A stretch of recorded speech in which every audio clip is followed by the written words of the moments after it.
of a cohort. We are here virtually together on Saturday for Pilum Teaches DCS. This is a pre-recorded mission that we'll be going up and doing things with here today. Should include a little bit of TAC view on it. But we're going to be going up in the F-15E Strike Eagle. We're going to be talking about flight and mission planning, execution of the mission, try and do a little bit of air refueling, and we're going to talk about like radar and HUD Symbiology and things of that nature as we get in and execute on that. So for now, let's go ahead and get into the mission and do our walk around the jet.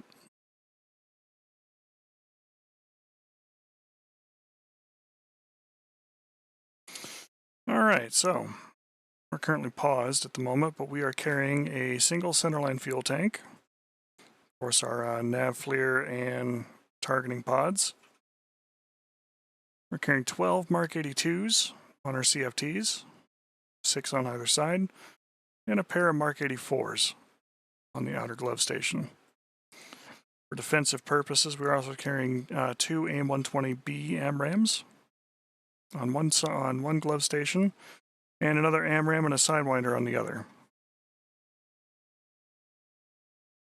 The reason why I tend to do that for my F-15E loadouts in particular is, broadly speaking, it's very defensive in nature. I'm looking to try and keep people as far away from me as possible. And if I get to the point where I have to dogfight them with a Sidewinder, I do have one missile as an option to really kind of make that shot count and be careful with it.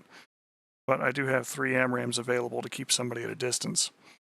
If I were doing this as a true like 1980 style Cold War setup, I might only do 3 Mark 82s on one glove station or on one CFT station and do a pair of Sparrows on the other to try and keep things as balanced as possible. And then of course 4 Sidewinders on the gloves to just deal with threats as they come up. But for now, let's go ahead and get into the F-10 map, and we're going to talk a little bit about flight planning. Now in this case, we've already got some waypoints that have been assigned to us. Some of these have targets on them. Some of them do not. We're on the randomizer mission here at the moment, so it is going to be, potential for some interesting things to happen. We do have some good groups that are up, though. So the first thing that we're going to be looking at here for flight planning is, one, where do we need to go? In this case, we do have an idea. If I did not have pre-planned waypoints here, it'd be a matter of talking with my fellows who were online as far as what's going on, where's the fight going, etc. And if I did not have a waypoint, encoding one. But in this case, we do. So we're going to go ahead and talk about our flight plan here for this particular mission to maximize all of our ability to fight. The first stop on our hit parade is an SA5 or a SA2 site, rather. I'm going to switch to satellite mode here for a moment because the mission, or the map rather, on Germany actually has these sites or SAMs kind of marked on them. And the first stop, it looks like, is an SA2 or SA3 site.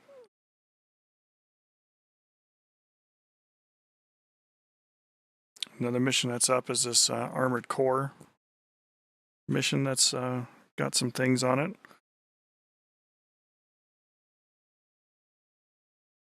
There's some Lakeside Insurgents that are up.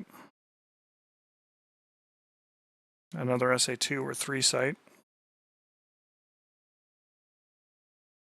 The bunker busting mission. And still another SA2 site. So I really kind of feel like our best result that we're going to have for some of this is to go ahead and eliminate the SAM threats that are present first. Namely these medium range SAMs that have some altitude associated with them. Actually, this site's, the northern side is not active right now, only the things with markers on them are. So, given that we know that,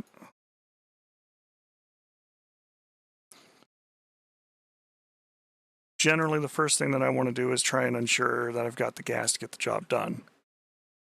And what that's going to entail and where all my other things are. So in this case, we're looking at 94 miles to our first target,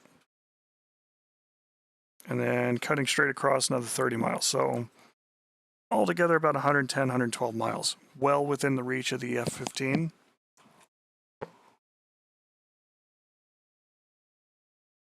Even if I wasn't using an external store for fuel. But in this case I am, and I got a lot of bombs on board.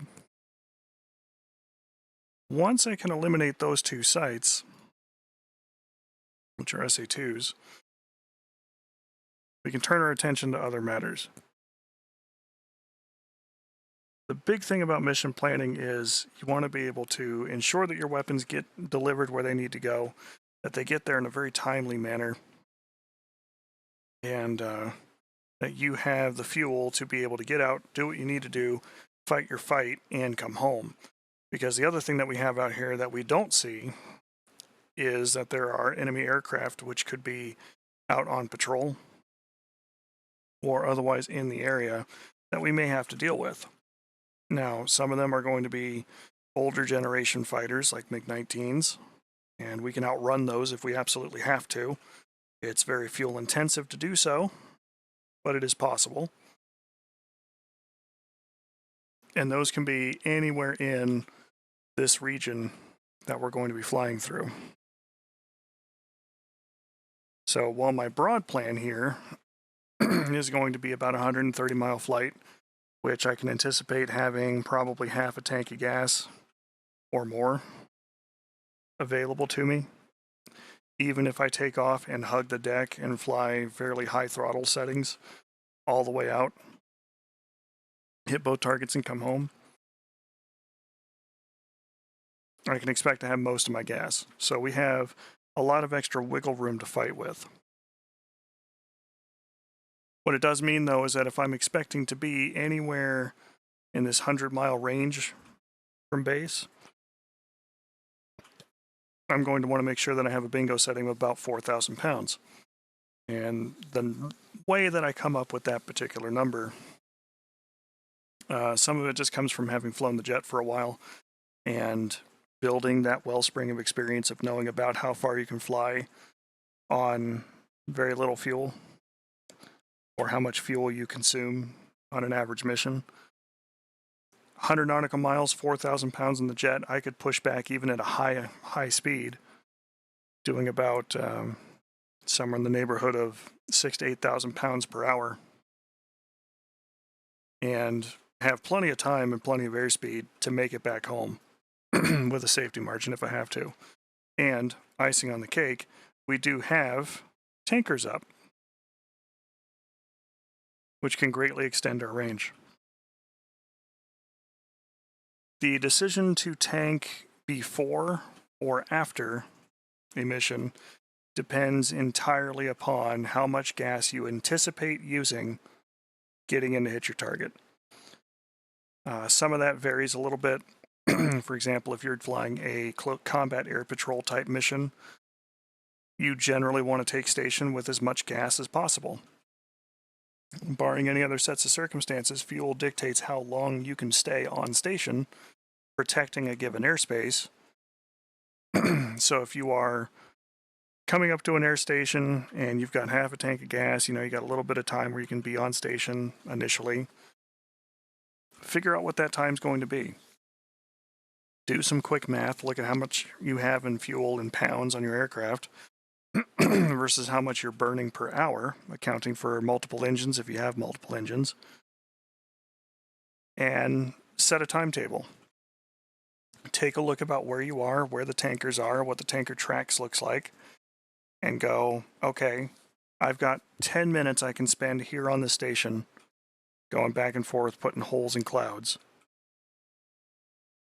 And then I need to turn and take off station to go get fuel.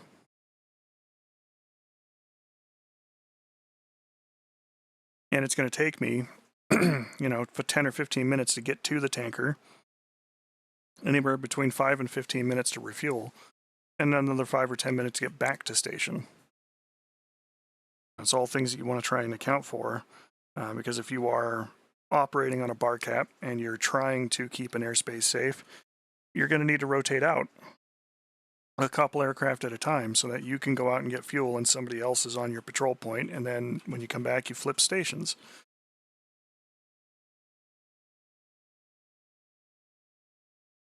But for an air-to-ground mission, the concerns are a little different. My main concern is, do I have enough gas to get to my target and to get home with a margin for safety? And that margin can be very high if you're expecting a very long flight, or it can be a little lower if everything's going to be super close. But it can also be fairly high if you're anticipating flying low to the ground. Generally speaking, if I'm able to cruise at 25,000 or 30,000 feet, I can kick my aircraft up to that altitude and really kind of pull the throttle settings all the way back to the blades, where I'm just hanging on as low as possible, but still making headway, flying in a max efficiency type setting, somewhere around 4,000 or 5,000 pounds per engine per side in the F-15, and cruise with my bomb load and everything else at high altitude towards my target while using the least amount of fuel to get there efficiently. If I have to do the same job at very low altitude, like on the ground, that same push, that same power setting that's given me about 4 to 4,500 pounds per engine per side at high altitude could be doing 9,000 or 10,000 pounds per engine per side at low altitude. So it really does truncate your ability to go from point A to point B if you're expecting to fly the entire distance down on the ground.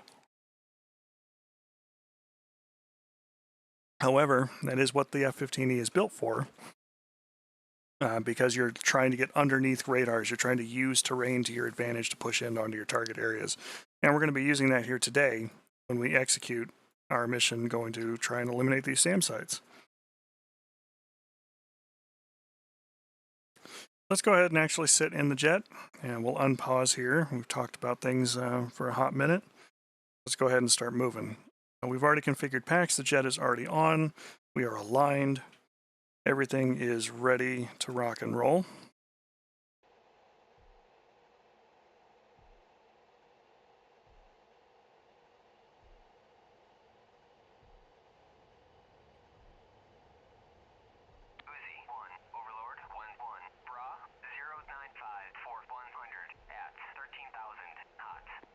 We're going to go ahead and take off, and we'll talk a little bit about HUD Symbiology and how that all plays through.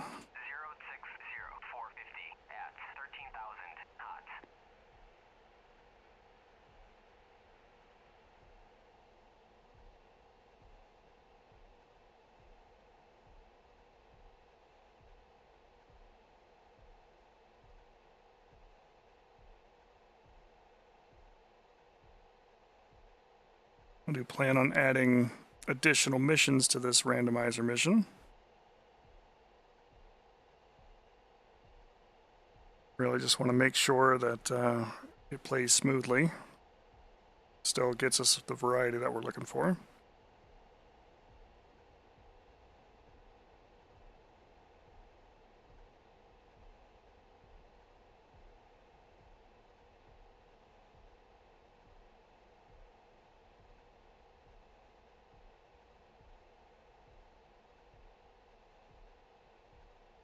We are a little heavy with all these bombs, so we are going to go ahead and use the entire taxiway and the entire runway to take off. Probably be airborne long before the end of the runway, but given the options that we have at our disposal, I'd rather have the extra room and not need it than to not have the extra room and not have it.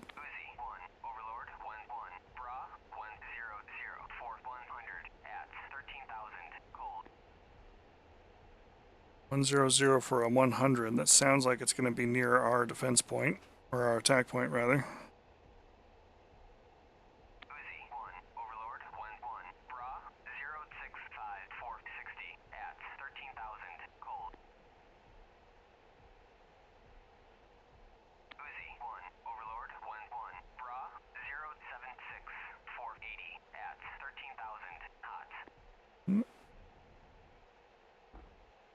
Overran things just a little bit, but I don't think we're any worse for wear.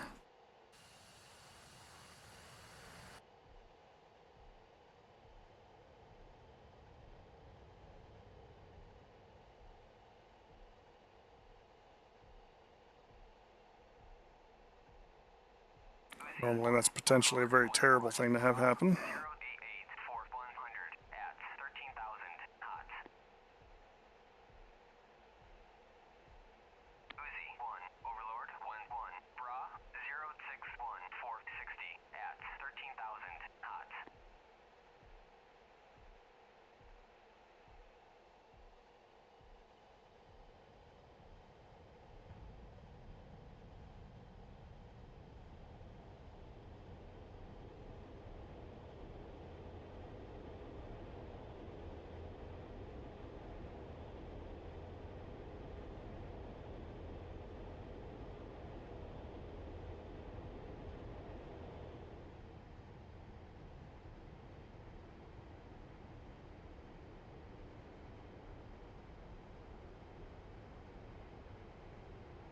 Okay, gear and flaps are up.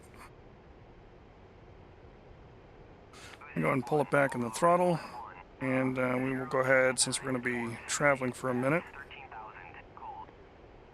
turn on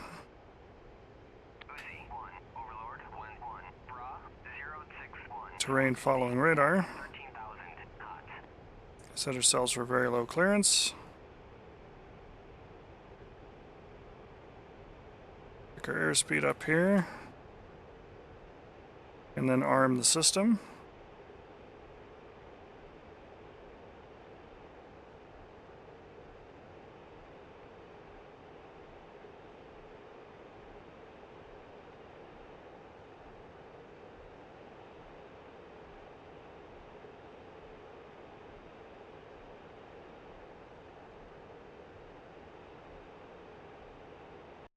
Okay, so we have a few things to look at here. Symbology-wise, we're going to be talking about this lower right-hand corner. Right now it tells us that we are on autopilot, heading to nav point 1.A. So it's in the steer point alpha family of waypoints, and it is 1 decimal, which we know to be an attack point. So when we go to air-to-ground master mode, we will have attack information already displayed on our pipper. The other relevant thing here for us, though, is that it shows us that at our current airspeed, we should be there in approximately 11 minutes and 6 seconds. That gives us a good station time. So if we were coordinating with other units, we just took off from the base, we're on our way towards our waypoint, proceeding direct, we can expect to be over the target in about 11 minutes. And that's going to dramatically come down as we pick our airspeed up to whatever our current throttle settings is going to provide us. Down here on the bottom, we've got several important pieces of information, the first of which, of course, being we got 24,800 pounds worth of gas on board the aircraft. We can rotate this knob to look at our internal wing, our tank 1, our feeder tank, external wing and external centerline and conformal tanks to see what poundage we have in each of those individual fuel tanks. However, the big important thing for us at the moment is the totalizer. We could swing this all the way around to external center so that we know when we have exhausted the fuel in the centerline tank. But more important for us at the moment is this gauge here, which shows engine RPM percentage, temperature in degrees Celsius, and fuel flow in pounds per hour. Down here at low altitude, at our nearly idle throttle setting, we're burning about 16,000 pounds per hour, which gives us a little over an hour's worth of flight time in our current altitude and current throttle settings. It's important. We're only going to take 11 minutes to get there because we're going to be very, very fast on the draw. But if we had to figure out, traveling 300 or 400 miles from point A to point B, we definitely don't want to do all of that at very low altitude if we can help it. We'll want to increase our altitude to get to thinner air so that it is easier for our engines to operate and they'll be less hungry for fuel. Other symbology for the navigation mode that we're going to be looking at here today, we have the bank angle. This bar will compress or expand based on G loads of the aircraft. These carets are unique to the terrain following radar setup for the aircraft, and that is your maximum bank angle limits. The cross indicates how aligned you are with your respective altitude and waypoint heading that's been selected. You can see we are ever so slightly off to the left, and we are roughly at 100 feet AGL. On the right-hand side, we have the barometric altimeter, which tells us we're 470 feet above sea level. And this bar is the radar altimeter, and you can see that its scale goes up in hundreds of feet. We'll be descending here a little bit, possibly. Actually, I think it's 50, 100, 200, 300, and then 5, about 7 or so, 10,000, 15,000 feet. The radar altimeter scale is rather logarithmic, but the bar will indicate how much space you have under the aircraft. Across the top, of course, we have our heading tape and waypoint marker with our caret to indicate our current course. We have our flight path marker. It's kind of aligned here at the moment with the horizontal bar from the terrain following radar. Circle is our current waypoint, its position in the world. On the left, we have our airspeed in knots. Underneath that, we have our AOA in units. And down here on the bottom, we have our current speed as Mach number, 0.72 at the moment. And our G load for the aircraft, 1.1, with the max allowable next to it. At the moment, the max allowable pretty much always says 9 Gs, and that is not always the case. Generally, she starts getting upset with you as you go over 7 Gs, especially with a combat load. So just be careful. Go and unpause. We've got some time ahead of us here. We want to transition to the air-to-ground master mode. The square box indicates where the target pod is looking, and because we are already set up for an attack waypoint, it's looking at the waypoint for combat purposes. We have a bomb fall line that's already present there, as well as our bombing pipper. And we have a countdown timer for our release time with the range in nautical miles above it.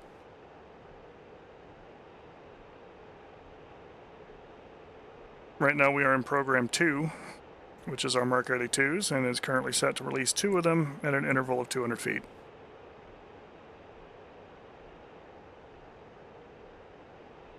Now the other thing that I'm going to be doing as we're executing this mission here is tilting my radar up for the air-to-air radar search.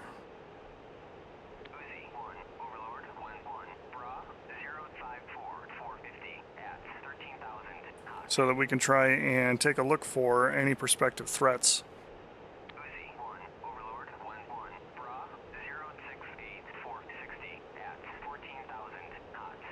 If I was operating with a weapons system officer in the back seat,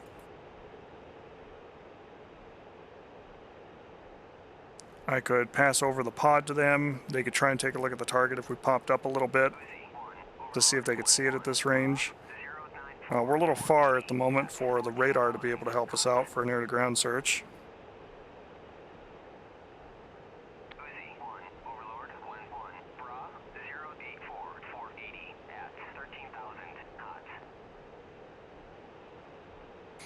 .084 for 80. Now some of the other symbology that we can see here for our radar display is the little triangles with the numbers above them indicate waypoints. The little caret in the center is our targeting bug. The little circles on the bottom and on the top indicate the azimuth and elevation search ranges of the radar. And the numbers on the top and bottom of our targeting bug indicate in thousands of feet where that radar is searching, from the bottom end of their spectrum at low altitude and the top end of the spectrum at high altitude through the bar scan search. In the top left-hand corner, we have the radar's current maximum range and where the range is on the pipper. So if you're trying to find a target that is at 13,000 feet and 50 or so miles away, you can start scanning the area by going up to about 50 nautical miles, where the target's expected to be, and then making sure that your radar is actually scanning between the two altitude bands where you expect the target to be located.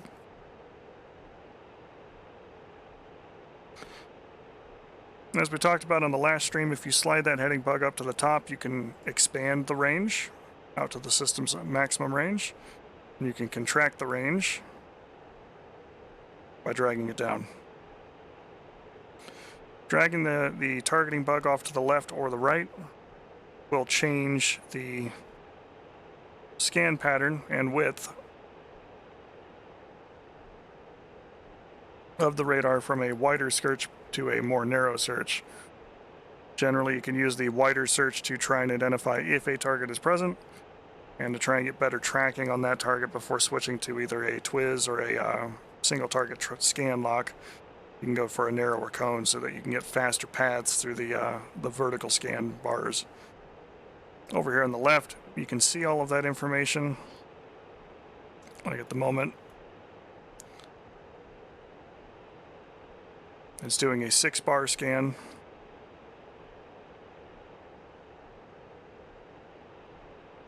Top left-hand corner, if you ever need to change it, is the radar channel that your current aircraft is using.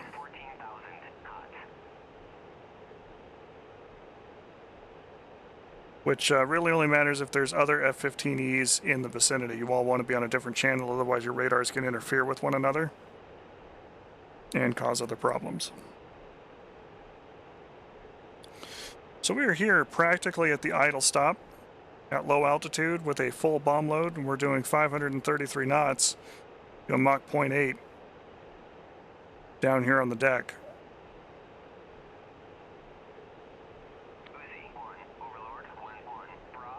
041 for 35 miles.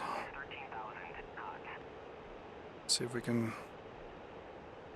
look off to the left here and find them.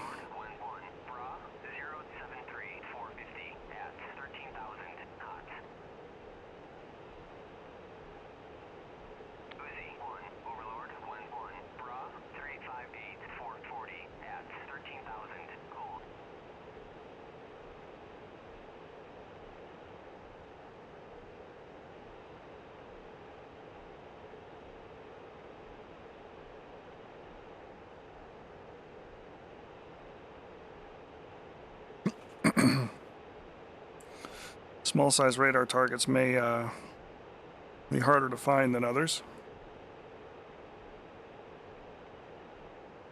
because the radar return for them is not that great.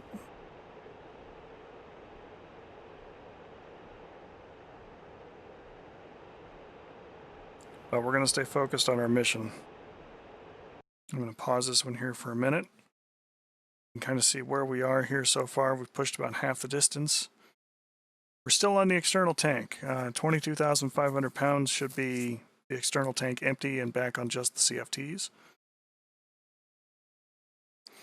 Come on down and take a look at our victim du jour. We have our fan song track radar system, a bunch of SA-2 missiles.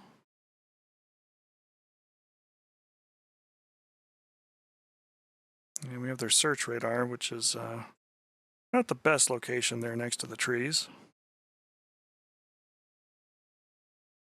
But it should get the job done.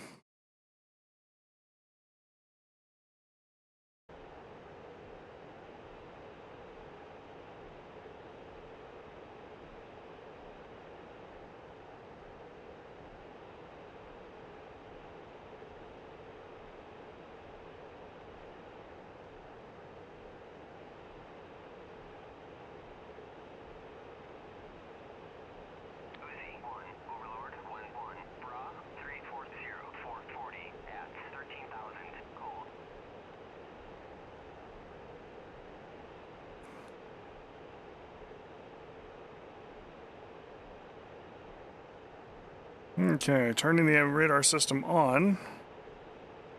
can see those bandits being tracked now. Triangles.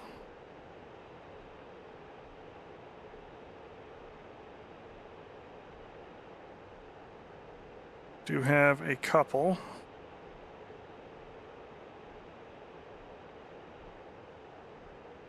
Let's go ahead and put them in track while scan, which I did as a designate and then an immediate auto acquisition forward, short.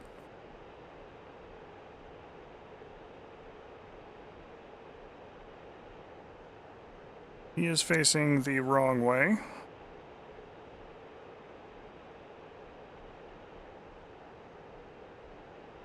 So is his friend.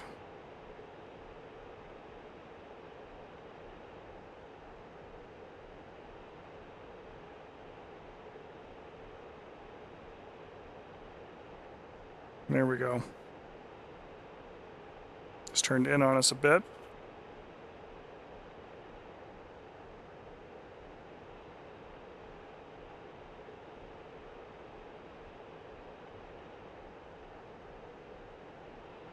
Let's go ahead and get rid of the TF.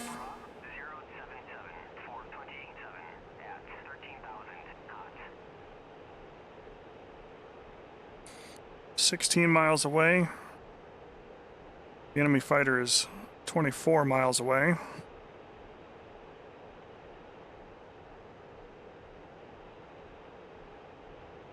And I'm going to go ahead and kick the throttles to full gear.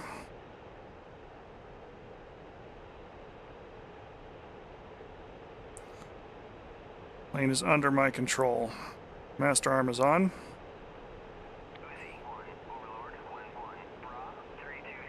I'm tracking the bandit with my radar, but I am in air-to-ground master mode, anticipating an attack on this SA-2 site.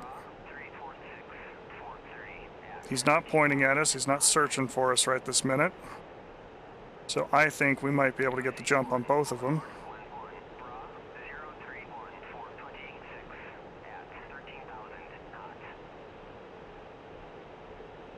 Alright, there's 5 miles. Picking the nose up. Bomb fall line's coming up. I'm stabilizing my climb. Ripple pair.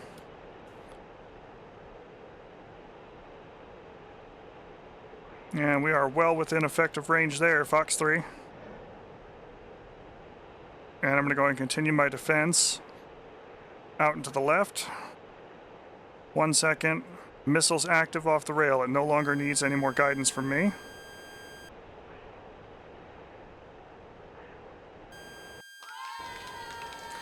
Killed the SA-2 site.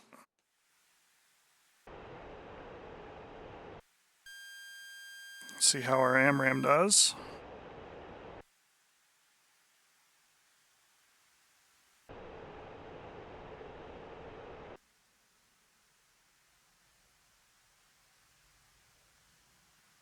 AMRAAM looks like he's running out of go-go juice. But let's stay on mission here. We're looking at waypoint 5, so we're going to go 5 decimal.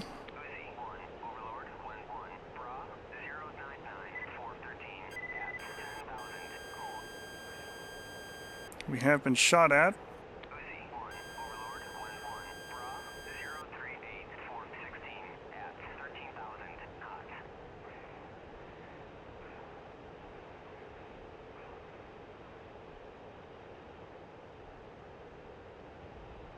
We're already 8 miles away from the site.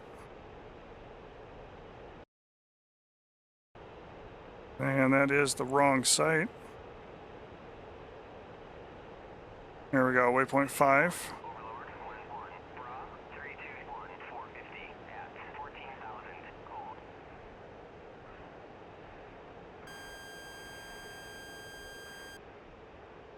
That looks more like it. 22 miles away.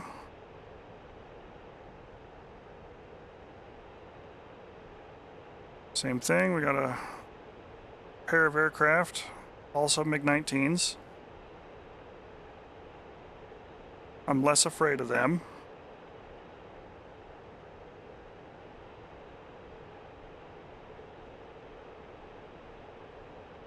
The SA2 site's really going to be our major point of contention here. And I can tell by tracking him and looking down here at this corner that right now he's only 25 miles away. So we've got some wiggle room to get the bombs off first and then attack him with a missile. 600 knots down on the deck. We're burning a lot of gas.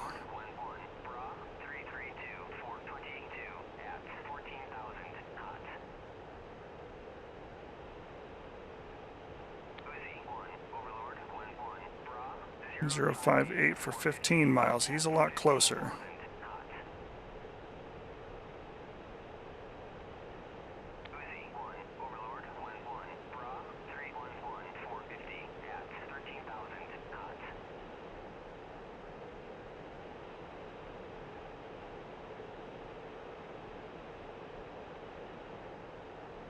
Okay, I'm not going to worry quite so much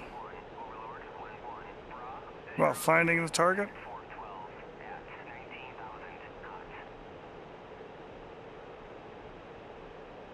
Because it's a little more concerning to deal with our SAM site. Pitching the nose up. Bomb fall line's coming down. Ripple pair.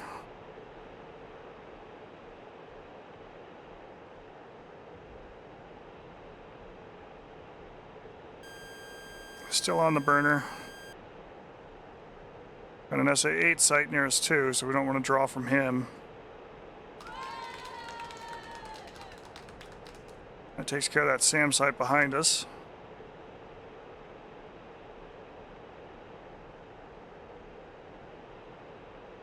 More or less waiting on him to turn around, and it looks like he is.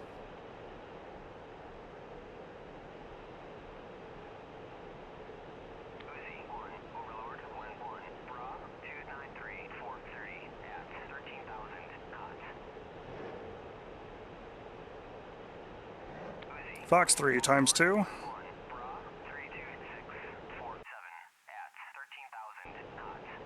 Did a track while scan launch for them. Warning, fuel low. Warning. That's a Splash Bandit.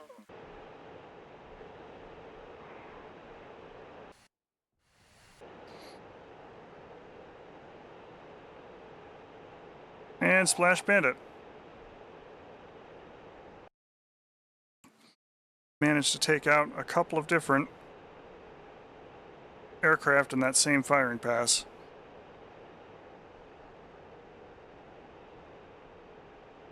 We'll break that one down a little bit in TAC view, but the nuts and bolts of it was I saw that the two bandits split up. I was getting two radar echoes. I fired the first AMRAAM at the first target. And I use, let's see which command that one is. Coolie switch up. Coolie switch up will automatically cycle between targets within the same radar cone. So it is a great way to rapidly cycle between radar threats. It does not care if they are friend or foe. So if you are concerned about attacking your friends or anything along those lines, you need to be very careful about utilizing that switch and understand who's in front of you for a target and try and sort out who is who. Quick IFF check is always nice. I'm going to do one now, actually, with Coolie left.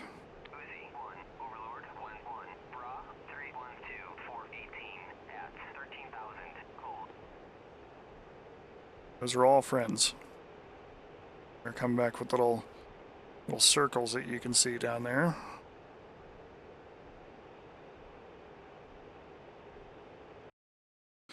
All right, let's go ahead and communicate with our tanker, which is on 14 X-ray and 252.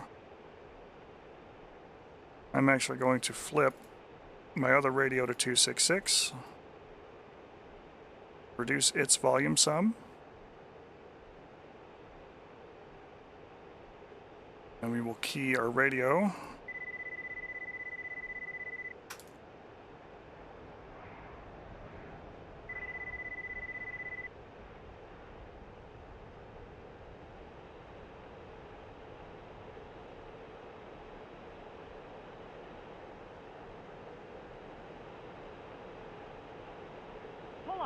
up, pull up, pull up. Pull up, pull up, pull up, pull up.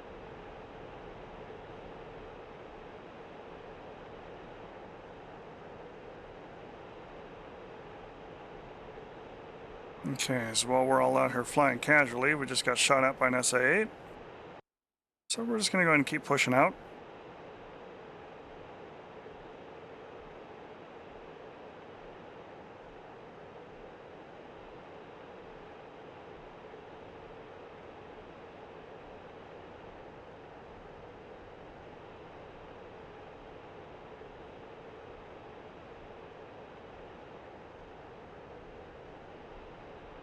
Texaco 1-1, Uzi 1, request rejoin. Bra 115450 at 13. Uzi 1. Ready pre-contact. Return pre-contact. Uzi 1, Overlord 11, Bra 094445 at 13,000. Alright, so we've selected 14 X-ray for our TACAN. Our tanker has told us that he's up at 16,500 feet. And we can tell down here that our TACAN bearing is 11 miles away. 296.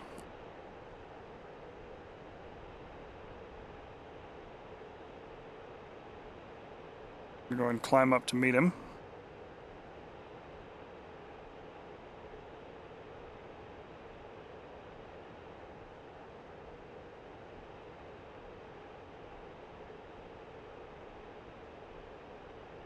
But we are going to need some fuel there, as we've conducted our first couple of missions, and we're down to a little over half a tank. But it's very clear that we've got other things still that need to get destroyed.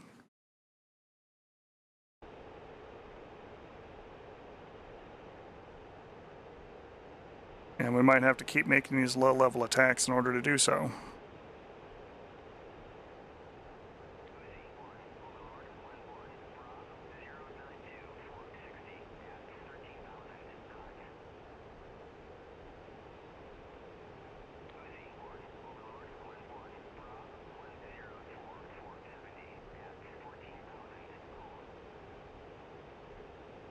Now we can pull up the messages history, and the things that we can really pick out on here is proceed to pre-contact 17,000. If you are between 16 and 17,000, he rounds up.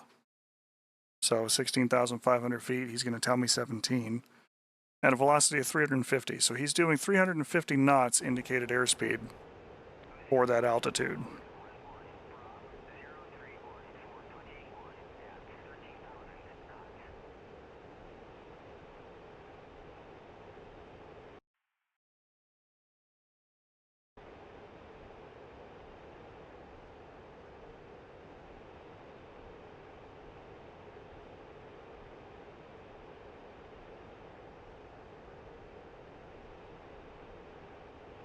You can see his TACAN beacon is drifting over to the left here as he's crossing our nose.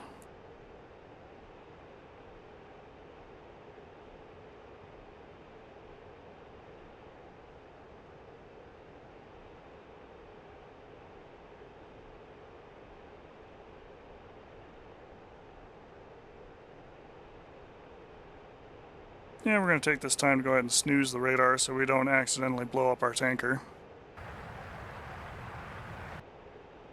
It's not really modeled in DCS,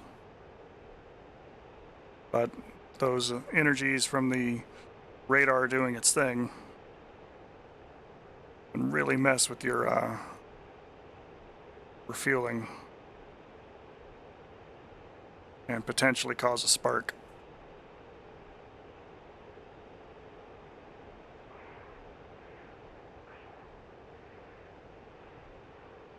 Okay, there's our tanker. I'm going to go ahead and pull back on the throttle.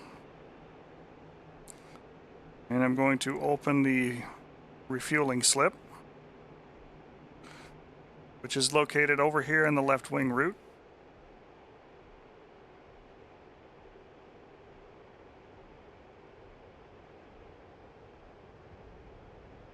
I'm going to pick the throttles up just a bit. Because again, I want to get to the tanker. We're down to about 10,000 pounds. Half a mile out, he's turned his lights on. We should go ahead and do the same. And we can see he's really putting that boom into position.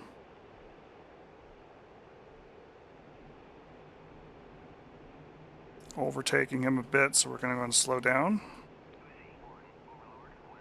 And the first place that I'm going to do is actually come over here to the left side of the tanker in what is known as the observer's position, or the folks waiting to refuel. Aircraft stacked on the left side of the aircraft are waiting for gas. Aircraft stacked on the right side of the aircraft have received it and are waiting for their friends. But the thing to do while you are here in the observer position is to get the pace of what the aircraft is, so you can figure out his exact airspeed, because what he told you is going to be approximate. And when it's your turn and you're ready to go in, just slip down with just a little bit of gas. Ready, pre-contact. Cleared contact. He's in a bank. It's okay, we're going to go and switch to nav mode. Now, I don't have Jester like I do in the F4, so I don't have to tell him to quiet down. But the principle is still the same as what we're doing in the F4. We want to fly these lights. The right-hand bank of lights is your fore and aft lights, which will indicate your position relative to the aircraft. If the lights are on your end of it, that is to say, much closer to you, then you are too far away and need to come forward. If they are beyond the middle point, you are too far forward and you have to go aft. The goal is to try and be in the middle of both positions so that the boom operator can make the best connection to the jet.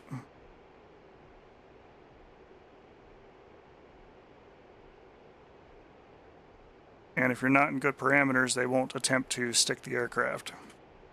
Once you're on, there's a little bit of extra wiggle room. But you do have to be very close in order for them to fly the boom into your receptacle.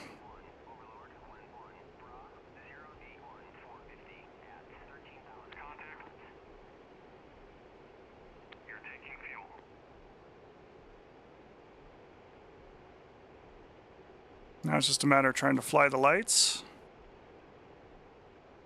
and try and maintain a good position with the tanker.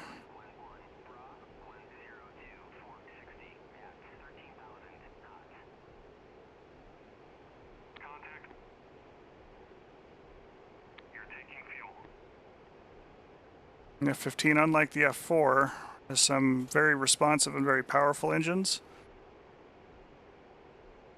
So even minor throttle movements can result in large changes. Remember too, I've still got most of my bombs on the wing.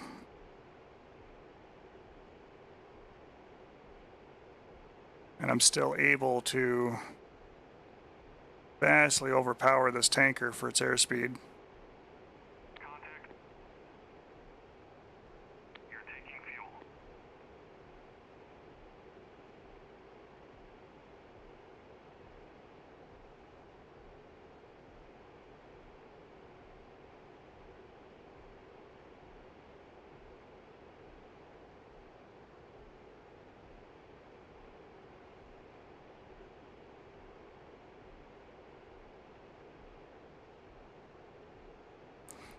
Alright, we are still a little high.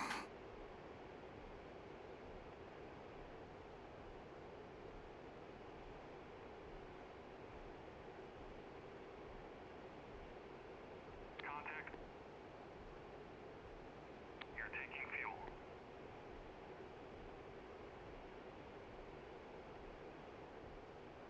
And we fell off the boom again, as indicated by the ready light.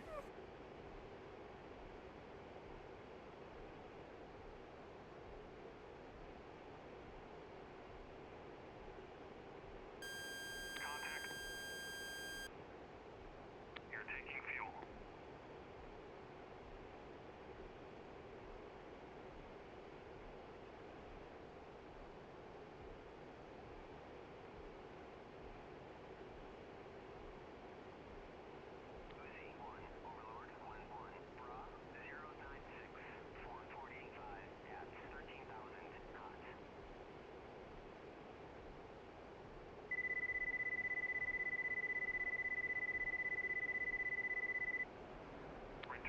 Now, the tanker is invulnerable, but I am not.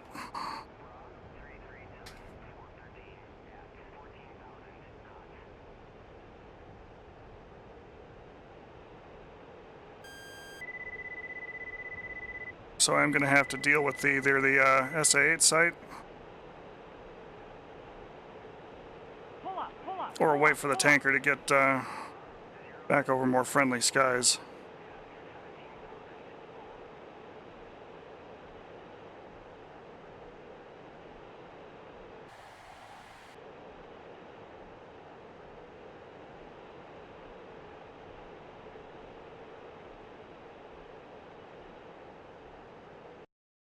We also have a MiG-23 up who's actually hunting people.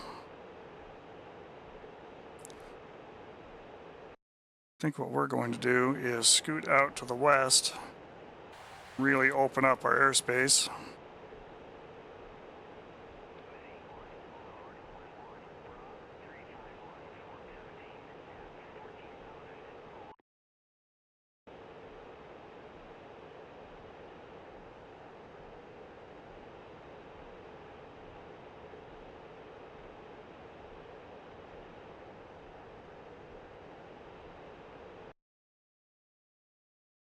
Okay, so that can really put us over the top of that bunker group.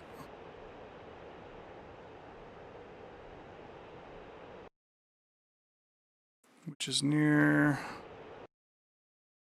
steer point 6.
Scanning the area with the air-to-ground radar now. Because our friend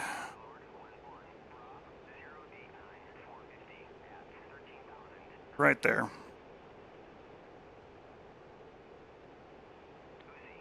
Might even be able to see him.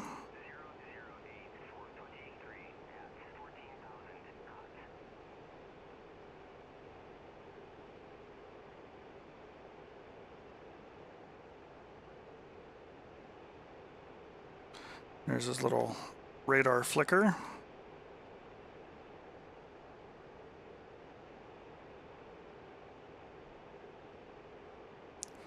And that looks like him buried kind of in the trees. We don't have a good line of sight on him, but that's okay. We don't need it.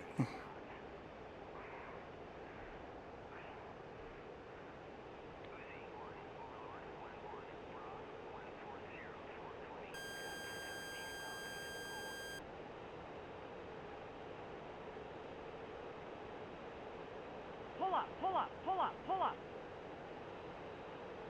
Pull up, pull up, pull up, pull up. We're using that terrain to our advantage.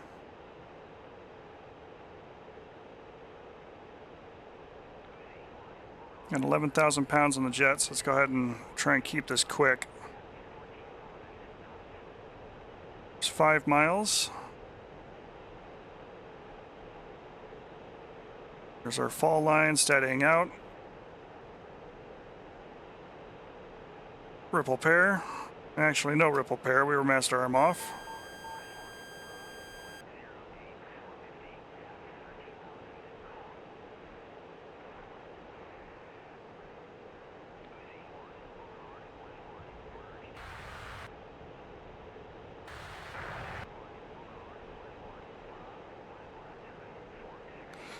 I'm going to go ahead and extend here for just a moment or two.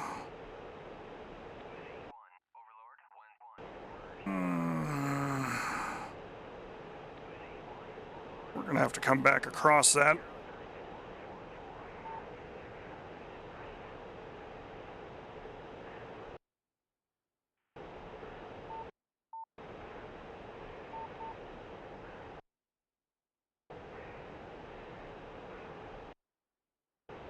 It's our G warning. That's fine.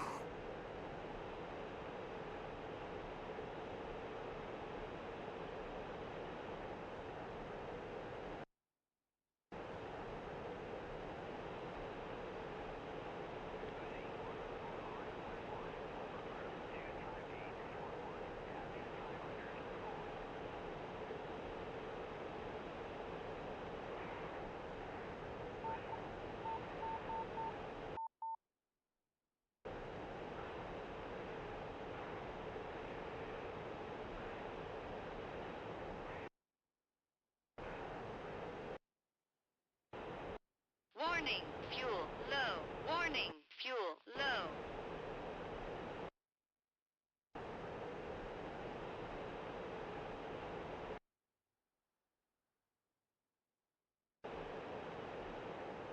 Okay. We need to get rid of our bombs.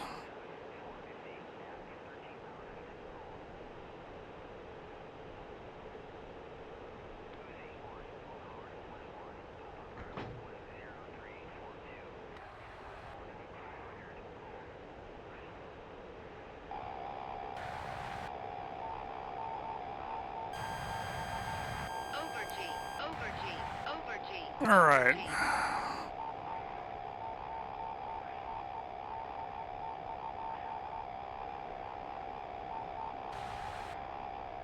We're in the fight and in the scissors.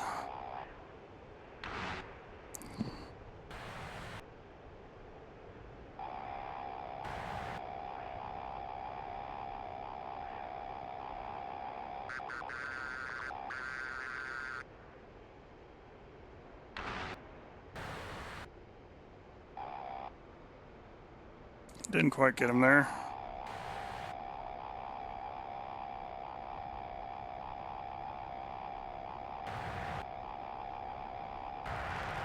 We are looking up at him.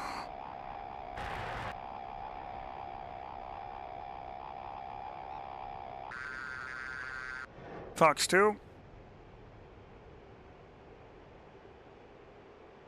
And down he goes.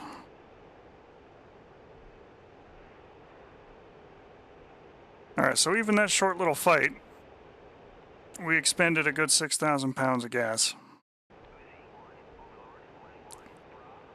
And since we don't have any more bombs left, at this point, we are no longer able to complete air-to-ground missions without going back for more gear. So, it is time to go home. We've got more than enough gas to get to where we need to go. So our mission plan is now a little more fluid, a little more changed.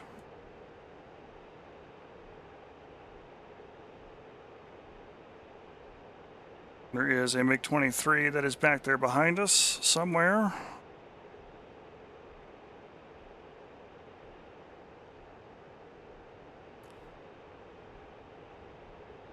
And with any luck at all, he will not be interested in giving chase to us.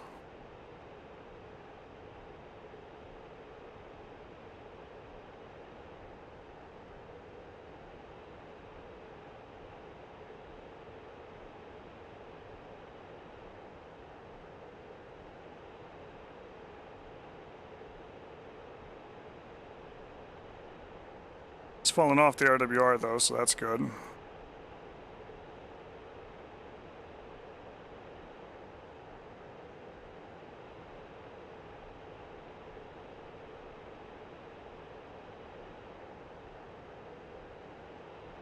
I'm running a little bit of a higher throttle setting there as we're 31 miles out from base still.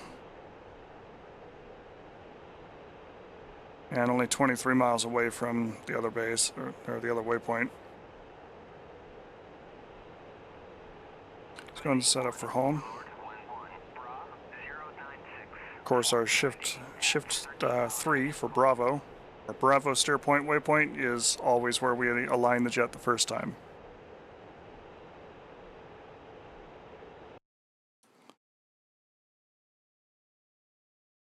Now, understandably, this is our first sortie up.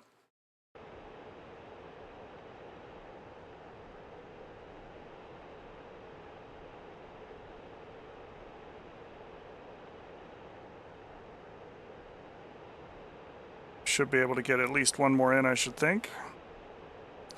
We'll time accelerate since we're in single player refueling process for this jet, as we're down to 5,000 pounds.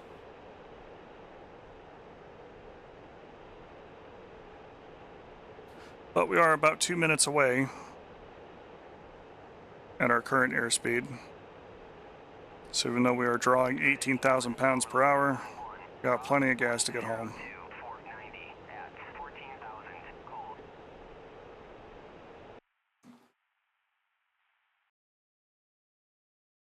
In terms of success or failure for this particular sortie, we did manage to drop bombs and eliminate the SAM threats for the SA-2 longer range SAM systems.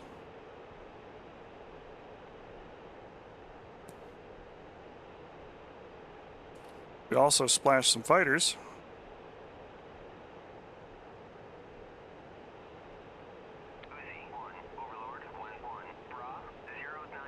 And we get to go home.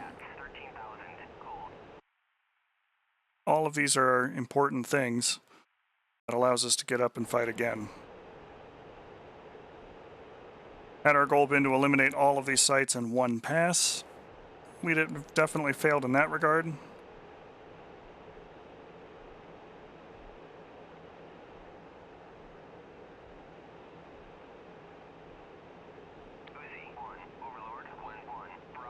And maybe perhaps if we were going up with multiple aircraft,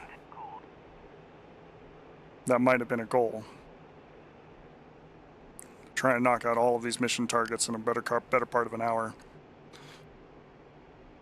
However, it is just us, so we will call this one a very high partial success.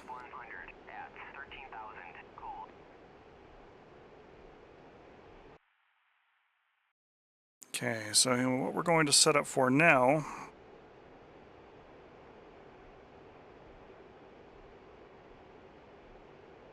and I'm going to go deliberately to a bad aircraft position here on purpose, since we've got a little bit of gas to do it, is an overhead brake style landing.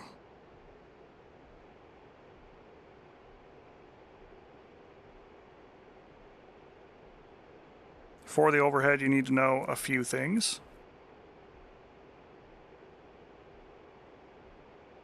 And we will come out to the airbase and look at it here in just a minute. One is the active runway's heading.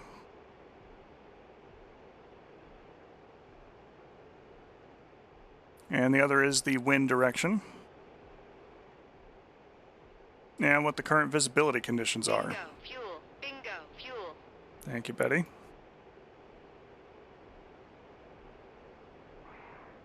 The good news is that it really doesn't matter what position you come in on the airbase on initially, so long as you know all of those factors. Now, in this case,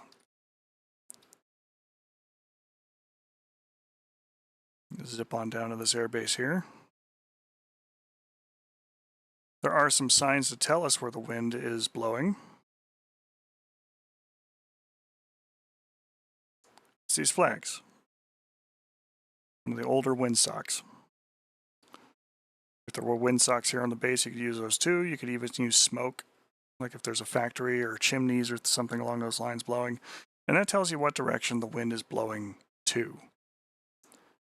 When taking off or landing, the safest approach you can make to a base is in a direction that closely aligns with facing the wind.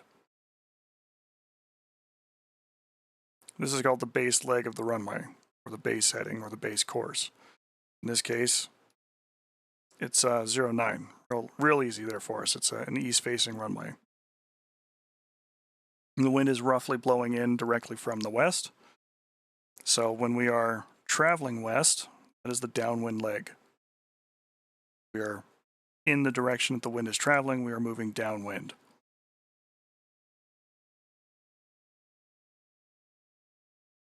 So for us, we are coming in on this base. Do a little bit of a dogfight 360 action here.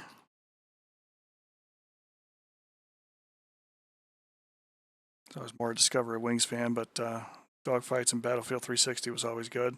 So our airplane is here, and our runway base is there. We're coming at it roughly perpendicular. So we're going to be entering the pattern, which is very similar to a Case 1 pattern like you'd find around an aircraft carrier, but our aircraft carrier doesn't move. It's this runway. But we'll be coming in to the pattern at about 1,200 feet or so. And we're going to be aiming for a speed of 350 knots. We will be turning downwind in order to set up for our overhead brake. Again, very much like setting up for the initial for a Case 1 carrier landing. What we're going to end up doing is I come out here to our overhead F10 view. We're going to cruise towards this base. We're going to go a little bit past it so we can enter the pattern here on the downwind leg. We're going to bank left, turn, and extend here probably about a mile or two. Turn again. And while we're turning this time, we're going to be descending to about 800 feet AGL, 800 to 1,000. And we're going to move down this runway just to the right of the center line of it. And as we cross about the midway point is when we're actually going to execute the brake. Just like a Case 1 landing at this point, where if you've crossed the ship at 350 knots and 800 feet AGL, just to the right of the sail, all of those factors are here just with a runway base, and we're using the middle of the runway as, our boat. If we were in formation at this point, we would kiss off. So lead aircraft would begin the turn. 10 to 12 seconds later, the next aircraft would turn. 10 to 12 seconds after that, the next one would turn, and so on and so forth until the entire formation is back on the downwind leg coming down. As we make this turn over Fastberg and turn in our brake, get to roughly this position here as we cruise over this town, we will be dirtying up for landing. Putting the gear down at 250, putting the flaps down at 225, trying to get on to our airspeed. And then what we end up doing is we try and line up a little more visually. And in this case, what we're looking is we're going to be looking over our left shoulder towards this base until we can put the end of this runway basically down the wing line of the aircraft. A lot of the more modern fighters all use about a 45-degree sweep for their wings, give or take. Makes that a very good reference point to basically be looking down the shoulder of the aircraft, and when you can see that the end of the runway is lined up with the edge of your wing, you're in just about the right position to go ahead and turn and come in for final, which should put you in a good, nice, steady turn. Doing your turn around here to come back in on the runway, on airspeed, on AOA, and very close to the end of the runway to be able to just come in and touch down. So let's go ahead and execute that. And we'll make time to settle in for TAC view and review the flight.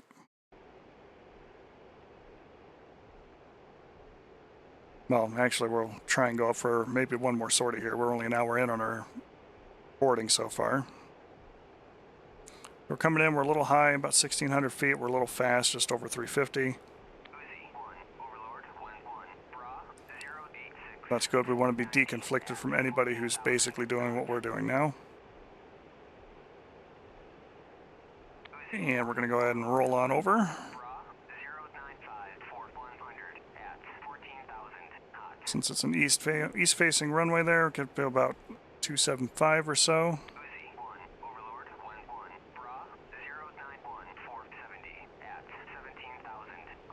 Make sure all of our lights are on. Now, this kind of approach for an overhead brake is not something I would recommend in bad weather or at night. Even in clear conditions at night over the top of a base like this. Because the biggest safety factors for this kind of an approach are being able to see and avoid. And you can do exactly none of those things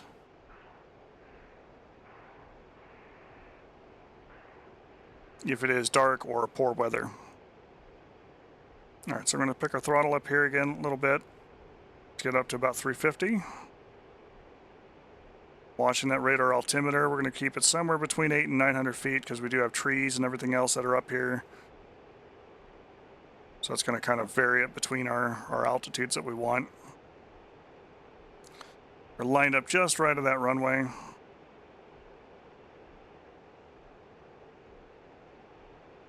And we're coming up on our turn. Coming up on it. Coming up on it. And there's midfield. Brakes out. We're kissing off. I'm not going all the way idle on the throttle, but I did pull them back a little bit. Goal is to use the turn to bleed off most of this airspeed as we go back through. 250, gears coming down. 225, flaps coming down. Brakes coming in.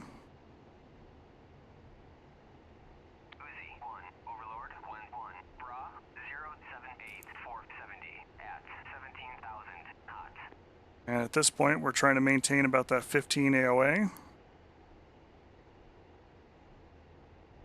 Keeping it just about 200 knots or so. Here's the end of the runway. Drawing an imaginary line out there to it. That is our wingtip.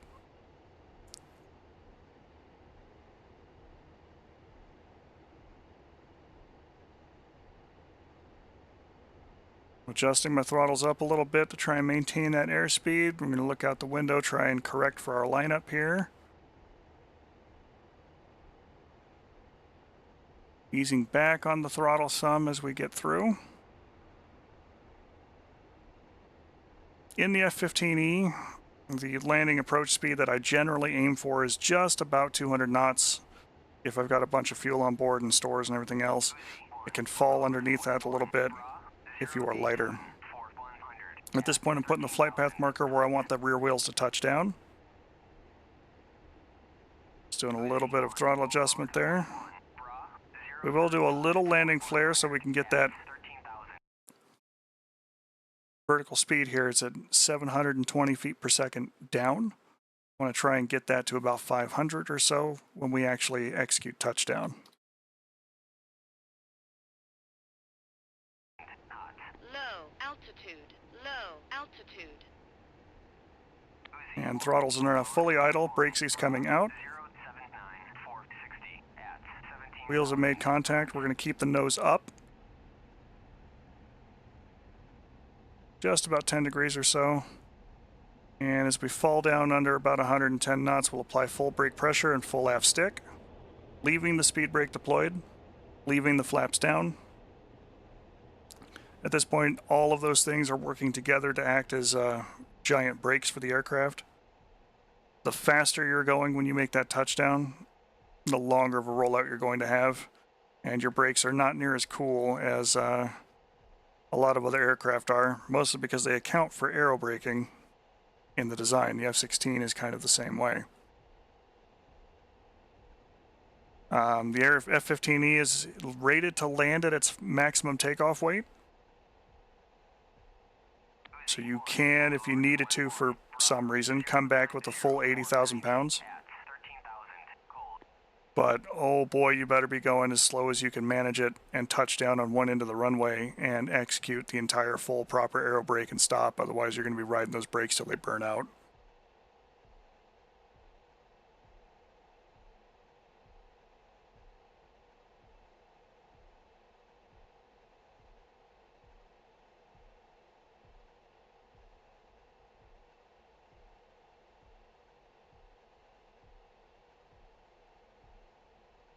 Probably one of the best expedients for aircraft that have a full proper HUD.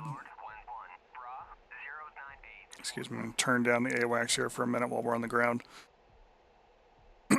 Is using the flight path marker to put on the runway where you want the rear wheels to touch down. If you can put the flight path marker there and not really play with the vertical movement of your stick, but use your throttle to control your descent rate, once you're on AOA. Your back wheels will touch down where that flight path marker is every time. You can get real precise with it when you're coming down. Now there is no one here but us, so we will not practice the full suite of airport etiquette here. And go ahead and rearm and refuel right here in this spot. We'll just reset our low altitude warning.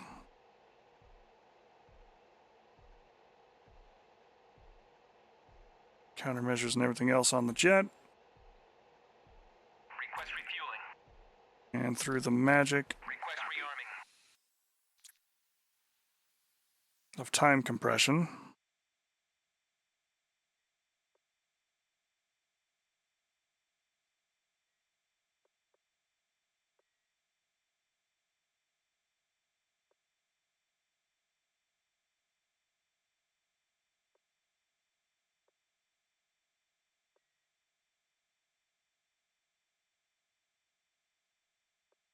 get our machine refueled and rearmed here in record time.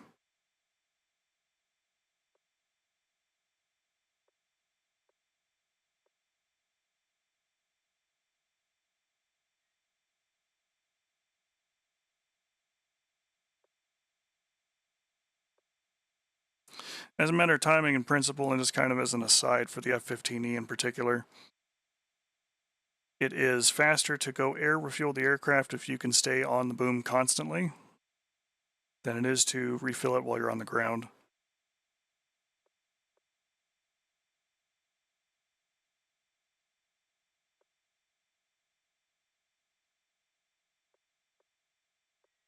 That said, if you're on the ground, you don't have to worry about trying to keep an exact pace with the tanker, so there's that.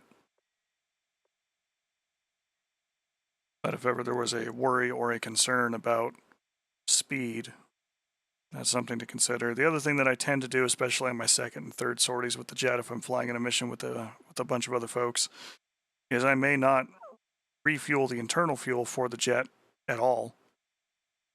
I may go ahead and just put fuel bags on the aircraft, and as soon as the weight comes off the wheels, those will transfer to the internal tank for the jet. It will not refill the CFTs, so those would have to be refueled either with, a trip to the tanker or what have you. But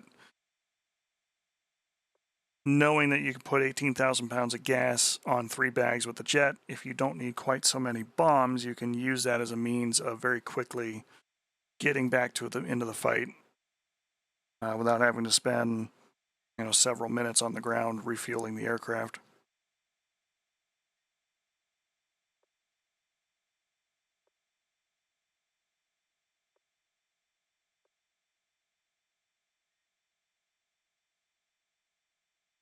£22,000. It's 26. Refueling's complete.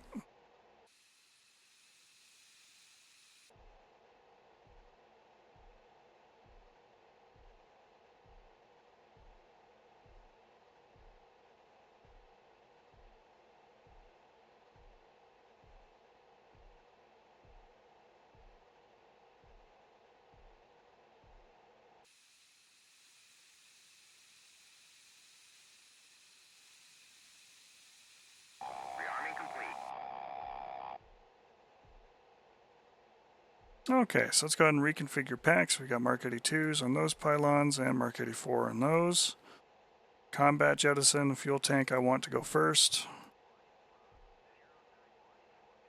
And all other stores on the second press.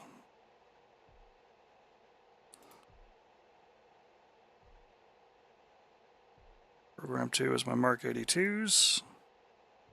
Program 1 are my Mark 84s. And let's see if we can press and give it another sortie. Working brakes off.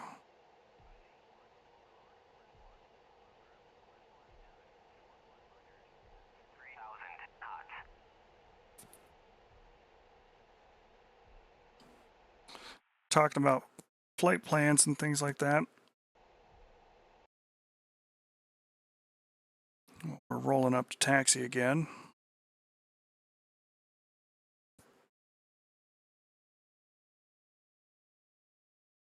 We know we have largely dealt with the air-to-ground threats around this point, and they are light at least one fighter. So I believe what we're going to do is go ahead and take off and proceed back towards waypoint 6 and finish the job.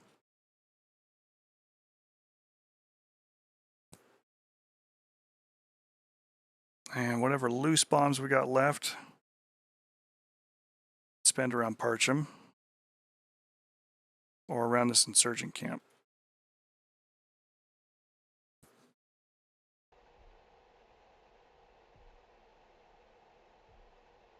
And then we'll see where we're at for time. So let's go ahead and go for 6 Alpha.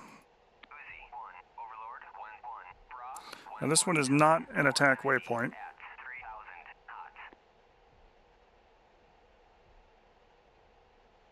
So we will need to identify and designate our target ourselves without relying upon a GPS set of coordinates that are ready to go and tell us where things are.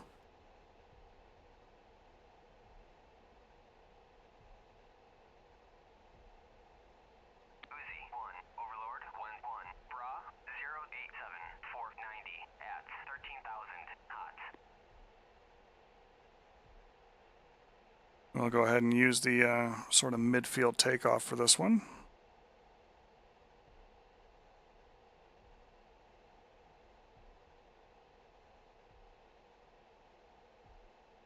Yeah, heavy as she is, flying full brake pressure on that, the knots really don't move down a whole lot.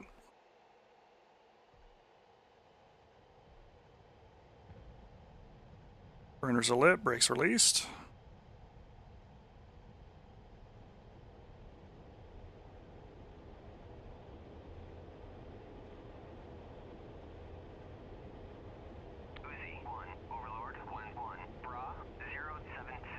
We're in 50 knots.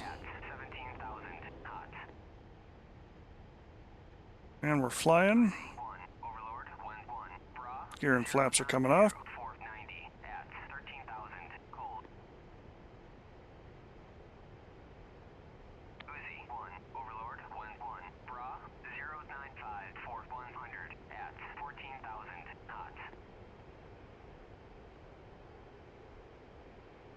Our friend the flogger is back.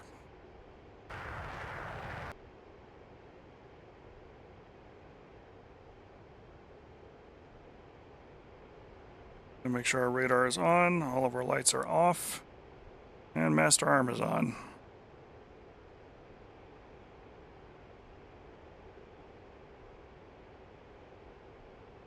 These two at 16,000 feet are our tankers. Actually, there are 3 at 16,000. No, it's just 2. It's just 2 blips.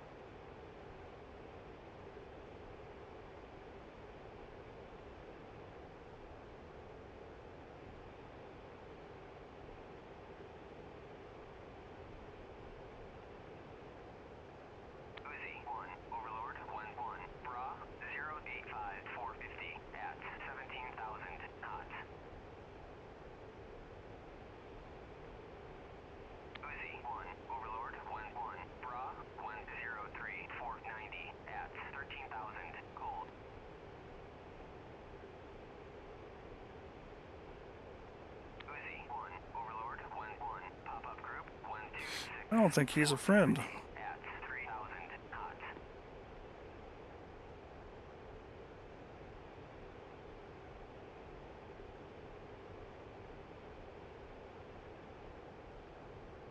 We're going to go up air-to-air master mode.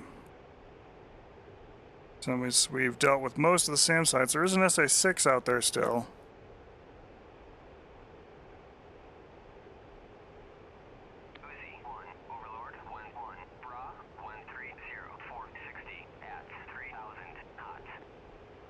In fact, we might consider going after the 6.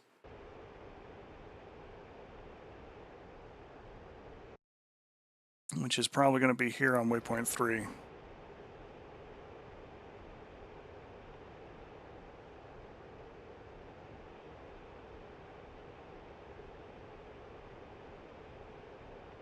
1, Overlord 1-1, Bra. In fact, why don't we do that? 440 at 17,000 knots. Uzi 1, Overlord 1-1, Bra. All right, let's go ahead and use some of the power of the F-15. At 14,000 knots.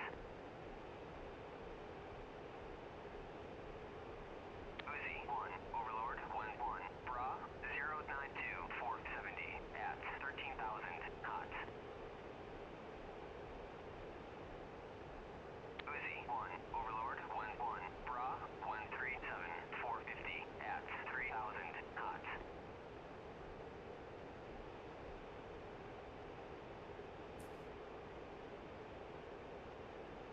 Need to be a little quick here.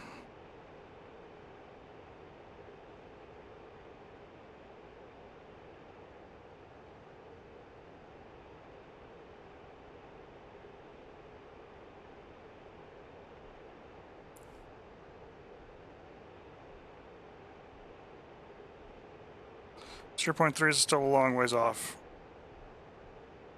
I'm going to go back to air.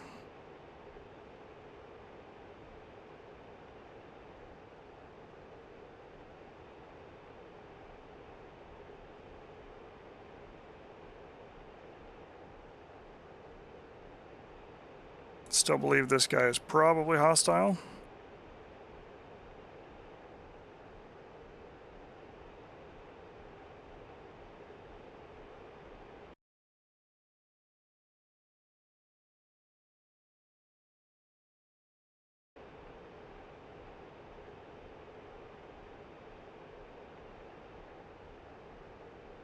But it also looks like he's turning. If we can get him to point mostly at us, we can hit him with the NCTR. And try and identify what aircraft he is.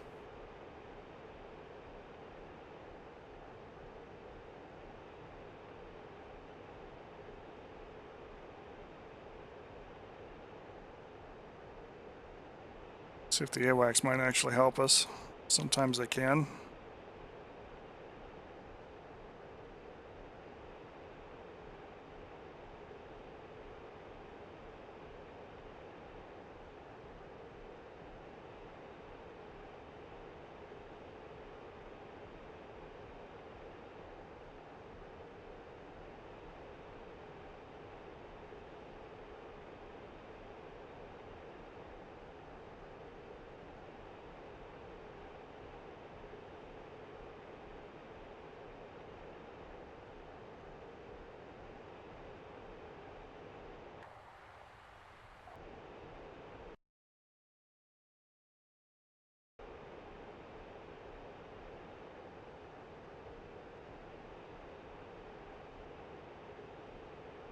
Uzi 1, Overlord 1-1, Bra. 087 445 at 13,000 knots.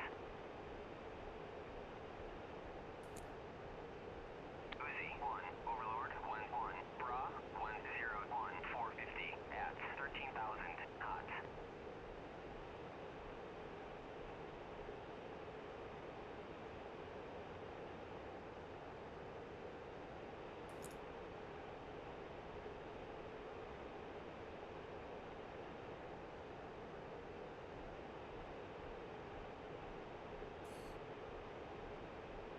Uzi 1, Overlord 1-1, You better know we're here. 08 450 at 13,000 knots. It's 14 miles away.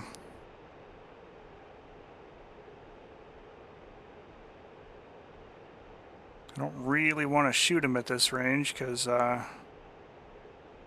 he's already mostly cold.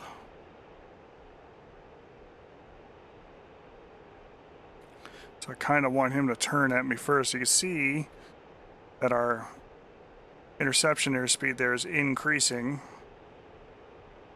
He might actually be starting to tilt towards us. We'll fly the best intercept there for it.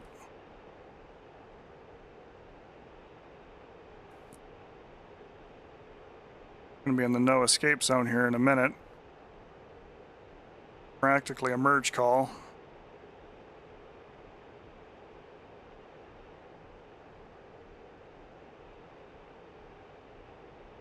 .600 knots closure. Overlord, wind 1, bra, 03046 at 17,000 knots. That's a hostile target. Fox 3. Uzi 1, Overlord, wind 1, merged. Uzi, Bandit MiG-23. wind 1, bra, wind 03. Tracking another bandit. At 13,000 knots. Splash bandit. Uzi 1, Overlord, wind 1, bra, wind 450 at 13,000 cold. And that looks like a false echo.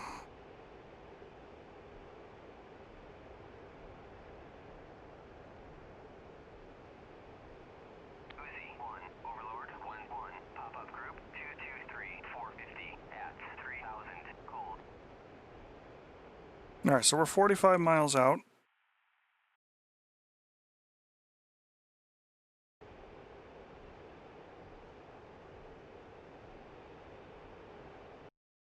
Uzi 1, I'm going to turn slightly further south here for a moment. 450 at 3,000 cold.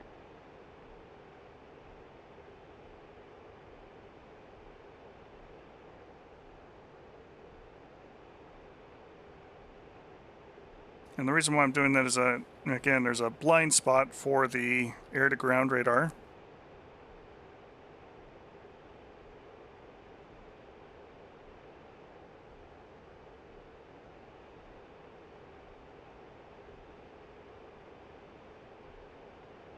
Turn towards the target for a brief moment.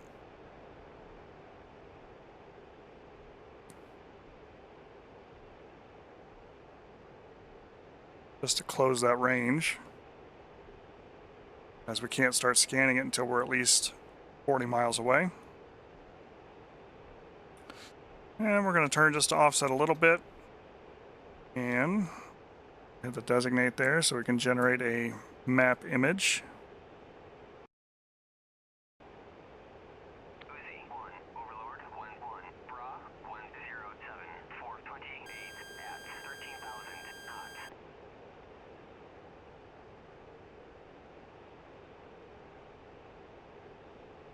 Good enough, I think. See if we can hang on to it for just a few more seconds. Uzi 1, Overlord, wind 1, 2, 1, 0. 60 at Update. 3,000 cold. That's what I want. Freezing the image, diving down.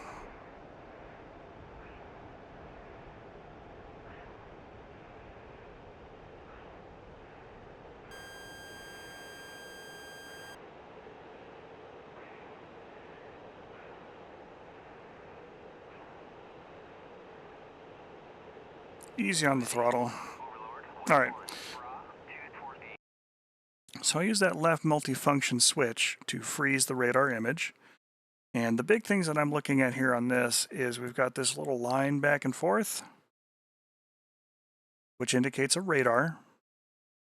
We do have other little radar returns there for like buildings and tanks and things that are part of that same objective area. But that SA6 is right here. That's what we're seeing.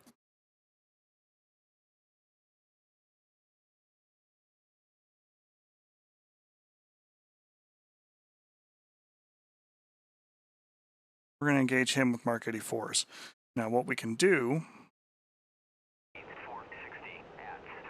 is transition to target and pick kind of the brightest spot in the middle of all that and designate. And at that point,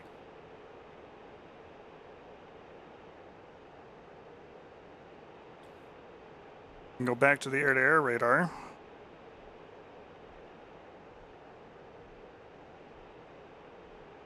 Because we have everything we need to conduct a successful strike.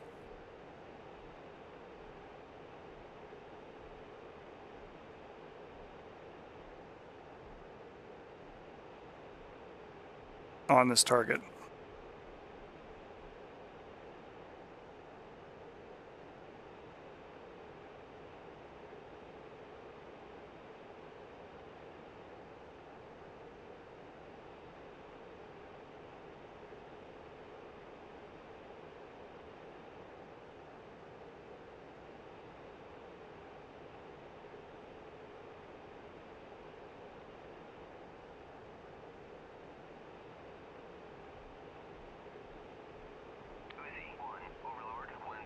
There's a MiG-19, 16 miles away. At 13,000 knots. 14 miles.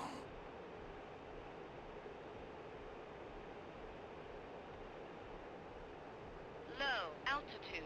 Low altitude.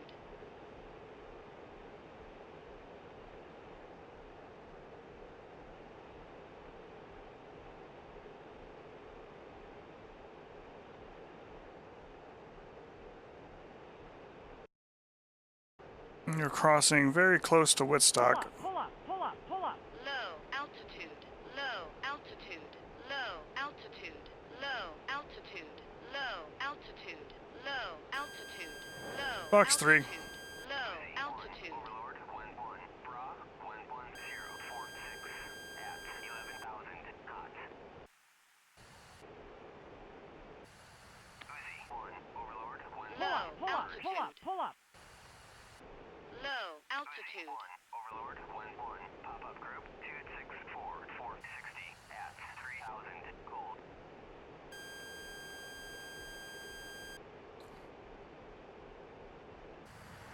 Uzi 1. Overlord 1-1. Merged. Splash Bandit. Uzi 1. Overlord Fox 3. Bra 266-460 at 3,000 gold. Uzi 1. Overlord 1-1. Bra 09241 at 500 knots.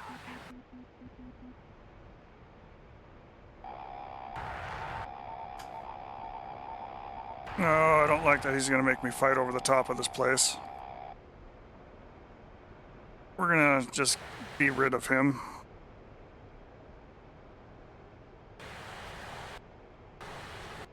Oh, shit. Or he can get rid of us. That's unfortunate. We got low and slow, and he got close enough to be able to kill us. All right, well, rather than attacking the SA-6 site then, we will go ahead and take that break for that TAC view. Go ahead and fall back from that.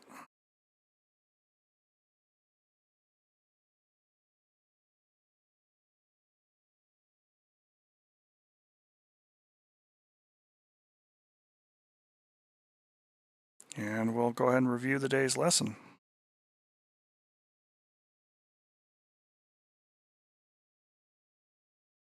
Unfortunate, but you know, it happens. It's a nice thing about this one is that while we do get a lot of things done, and you can see a lot of things and learn a lot of things, and at least I hope, it is all done live, even in its recorded sense. I'm not going to go back and edit it and refly the mission over and over again to get it done perfect. You know, we'll either get it done while we're there, or we'll have to talk about what happened to make bad things happen and bad decisions made. So anyway, TAC View, free program. We've talked about it many times before. That allows us to review flight information as it gathers telemetry data from within the game, so long as the server allows it to be exported in multiplayer. Some PvP servers will use the 10-minute delay feature. Some will just forbid that kind of information from being used, so that we can't just grab that information in real time and use it like a super AWACS. But for our purposes here, it's single player or multiplayer in a controlled environment or a teaching environment, so we have access to all that information very quickly. And so we can go ahead and do many fancy things. We talked about everything we took off. We did our low-level flight. We are cruising here at 153 feet AGL, just according to how this is taking care of business. We have our MiG-19 that was here. We're tracking him with the radar. Climbed up, pitched a couple of bombs off. And then I immediately snapped over and fired a Fox 3. And this was kind of a mistake on my part. On the good end of the fence, it kept him defensive so that he would not come down and try and deal with us.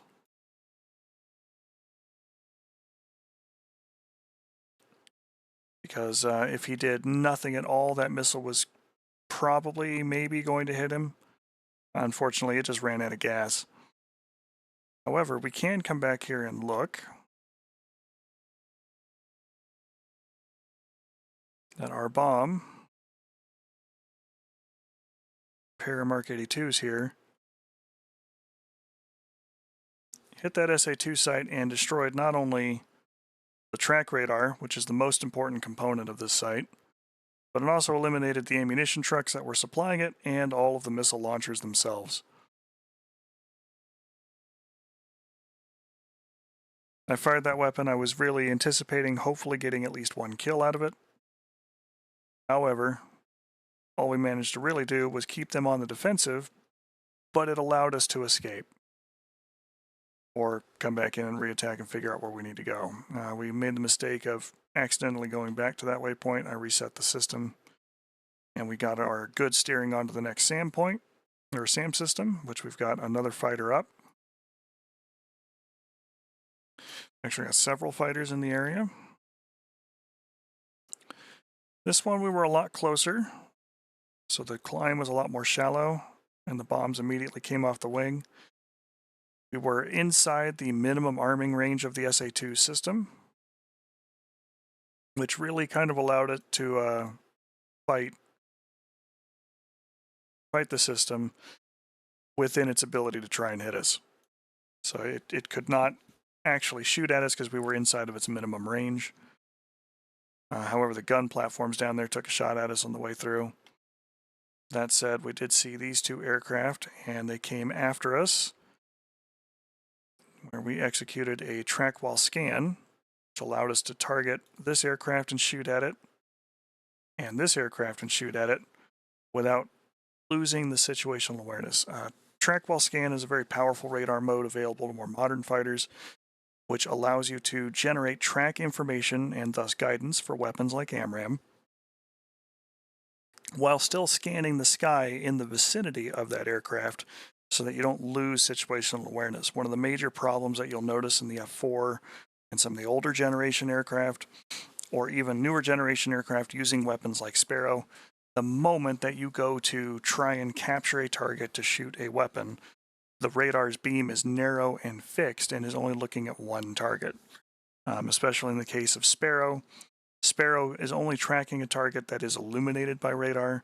It has no onboard active radar system of its own to try and engage a target with. And so, if you're not illuminating the target, the missile will fail to track at some point. Now, sometimes you can get into things like home on jam, and the Sparrow can guide itself at that point using the kind of the reverse of the whole radar illumination theory and everything else. However, for our purposes, we use track wall scan so that we can sweep these targets, track these targets, and shoot at these targets very quickly with weapons that have their own onboard radars. And once they get within range, they will turn those radars on and use active radar to guide or have terminal guidance onto the target. The advantage of using track wall scan is while you are in the tracking mode, the only illumination that the enemy receives, if anything, is a search pulse. They don't know that you've locked them up and are preparing to fire. All they can do is infer that you are going to shoot at them based on what they're seeing and how far away it is and what their AWACS or GCI is telling them. In this case, though, they will receive RWR warnings as soon as the missiles themselves go active to let them know that they've been shot at. 1, 2, up and down. It was at this point that we got shot at by the SA-8. And I got away from that and went, I'd really like to get some gas. Surely my tankers are in a good spot. And we're getting hooked up. We're getting some fuel transferred over. Unfortunately, the tanker went to a more gentle turn. A 10-degree turn is generally what they tend to go for. And so his wide arc put us well within the reach of the SA-8 system. and would have dragged us back into this cap. That would have been bad. But at that point, we scanned the system, got our radar lock. Was going to go throw bombs at the problem, but my master arm was off. I really don't know what this MiG-19 did. Let's see what he did. He's flying, he's flying, he's flying. His true airspeed's only 300 knots. He's kind of slow, especially for him because he's got those really sharp swept back wings. Rolls over.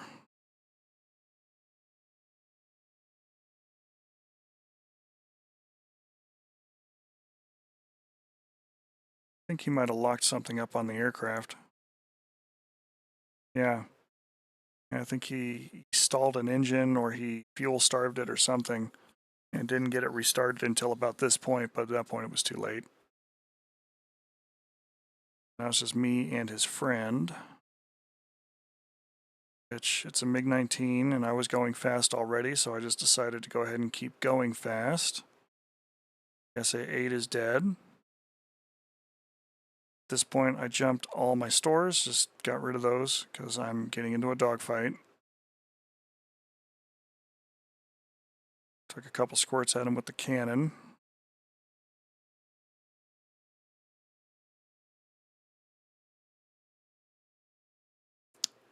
But he decides he's going to go up, over, and out, which unfortunately put him in the crosshairs for me.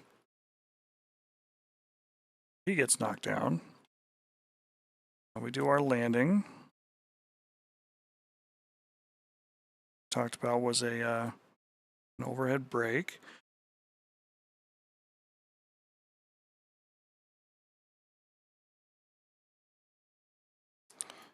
Now we were tracking this guy, and I was trying to hit him with the NCTR to figure out who he is, because I knew we had other aircraft that were up here that were in similar altitude bands. Once I pushed beyond them, I could be reasonably certain that he was probably a bad guy.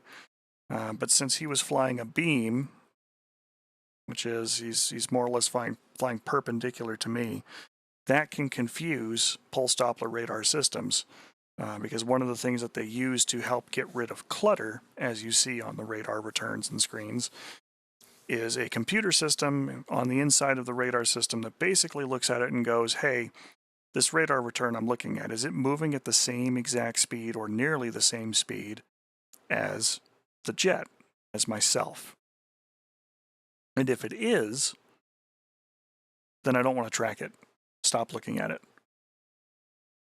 So basically by beaming, which is what he's doing here, he is trying to hide himself from my radar.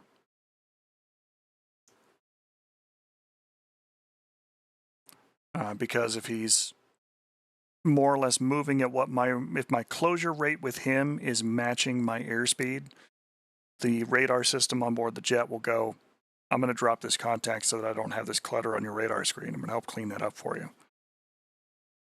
So it's a defensive tactic. At this range, it's practically impossible for him to do that, as I can still track him in that regard. Like the aircraft itself is large enough and is providing enough of a radar return that I can still track that information. However, the other thing that I was trying to do was use the NCTR to identify what aircraft this is. The way the NCTR works in a super short format is that it looks for what the radar cross-section and return of the intake inlets of a given aircraft is, which basically means it only works if the aircraft is nose on and facing you. So while I was able to identify that he was not friendly, used the IFF system on board the jet, and he did not provide proper response to the challenge, so he was an unfriendly player, or at the very least not a friendly one. But in DCS, it's binary. If it is a friendly aircraft, it will return one, and if it is a hostile aircraft, it will not. Neutral aircraft are treated as friendly for most of those purposes. So since I couldn't see his inlets, I couldn't figure out what aircraft he was. And as AWACS called, yeah, you got a bandit 8 miles away on this heading. Everything else is like, all right, he's definitely a bad guy. And he's definitely within the no escape window for the weapon. And that weapon is definitely going to go live as soon as I pull the trigger off the rail. Box 3.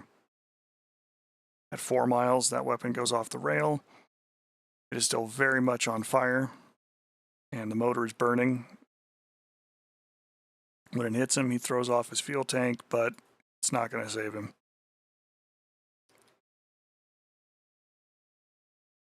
Ian Jackson, he's out of the fight. Now, at this point, we were looking for the SA-6 site.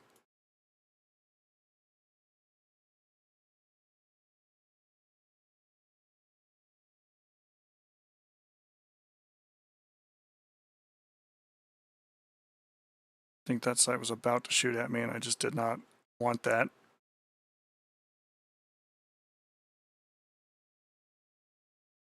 We got shot out by the gun platforms, but we're going fast and we're low, so it doesn't matter a whole lot. I sent a missile up after him.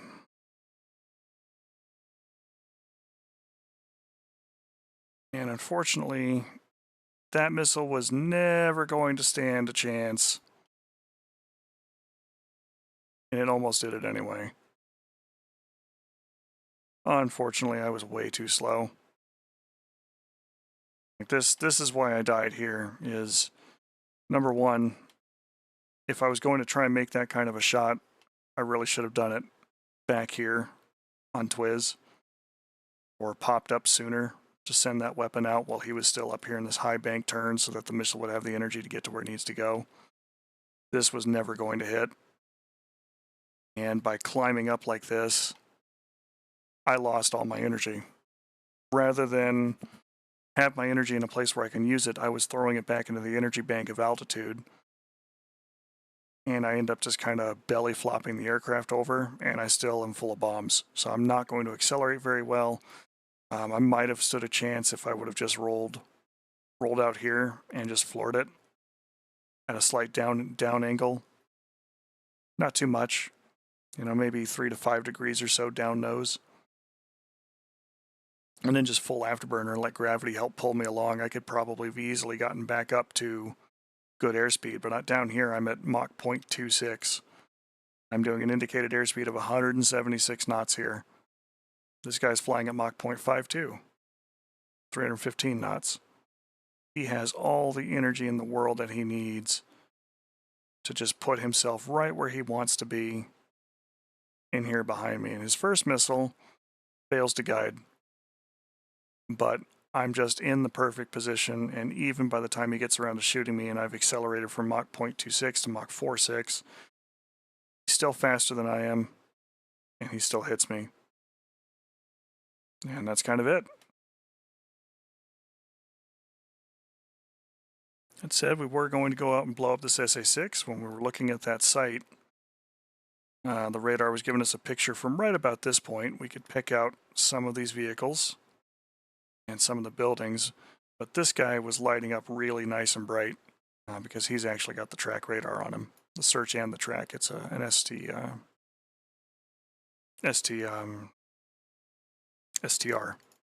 It's got both radar systems on it. Okay, well, that was a good little run. I hope that was enjoyable there for all of you. And my not quite 24-hour stream is coming up. That's going to be 14 July from 12 noon to 12 midnight Pacific Daylight Time. Going to be a nice fun run. Going to be doing some gray zone with that. And some DCS. About 6 hours or so of each if we can manage it. We'll have other games in there on standby too, just in case I lose players and whatnot, to make it interesting, because I really don't like being up on those things by myself, if can be helped. As far as our usual upcoming events, by the time you see this, it'll be Saturday, so that'll be Pilum Teaches DCS. We will have, understandably, not our usual stream that Monday, as that'll be the not quite 24-hour stream. So our next regular performance will be on Friday, for ARMA 3 at 6 p.m. Pacific Daylight Time, and then we'll be back again Saturday morning for Pilum Teaches DCS, which will be live rather than pre-recorded like this was. With that, folks, as usual, I like all your subscribes, I like all your follows. Those things really do keep the channel moving, keep things going. You can catch this and other VODs on the YouTube channel there at Pilum Ramar. And if you choose, you can donate as well at coffee.com/PilumJRamar or tip, either way. I will spend that money on coffee and coffee products. And if you got preferences of things you want me to try and drink, you can always send me something and ask me to pick it up, and we'll make that work. With that, folks, always ask for consent. Try to communicate as best you can with the partners. Try to be genuinely decent human beings. And I will catch up with you when I see you next, if that is in a recorded situation like this, or perhaps more preferably live on Twitch. Have a good night, folks, and take care.